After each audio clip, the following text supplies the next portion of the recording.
কোথায় যাচ্ছ? বসো ওখানে, পড়তে বসো, পড়তে বসো ওখানে।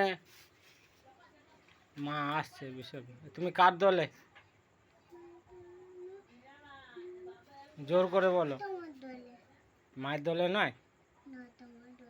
কেন, মায়ের দলে কি হয়েছে? মা তোমায় মেরেছে?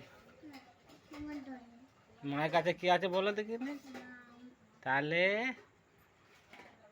কি হবে? মাম খাবে না তুমি? মা মেরেছে বলে মাম খাবে না? আচ্ছা,